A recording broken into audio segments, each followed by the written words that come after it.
Hi guys, welcome to the Daily Dose. It's just Friday, January 16th. Hope you're doing well. Big weekend of NFL playoffs. Looking forward to that.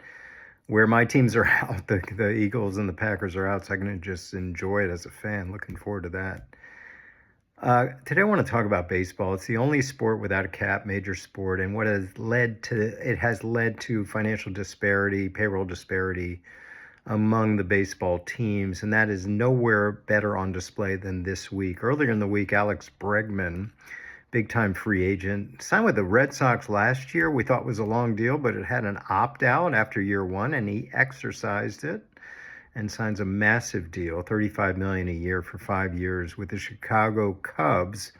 But that's just the appetizer to what happened last night. Kyle Tucker, the number one prize free agent of the 2026 cycle, goes to where else? The Dodgers in a massive $240 million deal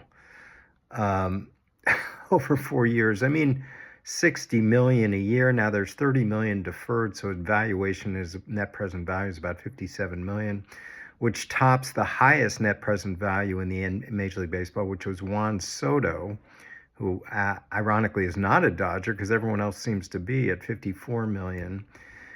But even with that $30 million deferral, they give a huge signing bonus, a $64 million signing bonus.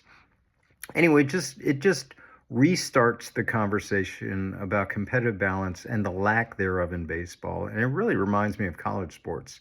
We've got some big teams out there in baseball. It's the Cubs, the Mets, the Yankees, and of course the Dodgers, Phillies, Blue Jays. Those are the haves. And then we've got the have-nots who are just kind of playing in a different league. In college sports, it seems like we've got some big Power Four schools that are spending whatever, $25, $30 million on football teams right now. And the have-nots are a lot of schools that are basically developmental leagues for these big schools when they transfer after playing there.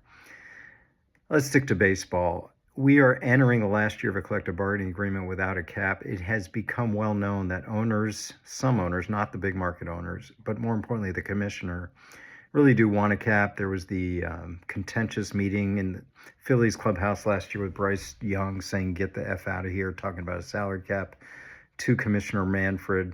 They're going to push for it. Players are going to push back, Player Association.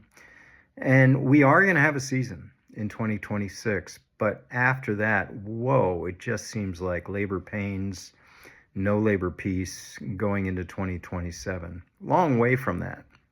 But maybe the biggest story of the upcoming year is what happens in baseball if and when, I think it's when, the owners dig in to get a salary cap to try to bring some leveling of the playing field financially in baseball. We'll see. But right now, baseball is clearly a two-division kind of sport, the haves and the have-nots. Have a great weekend.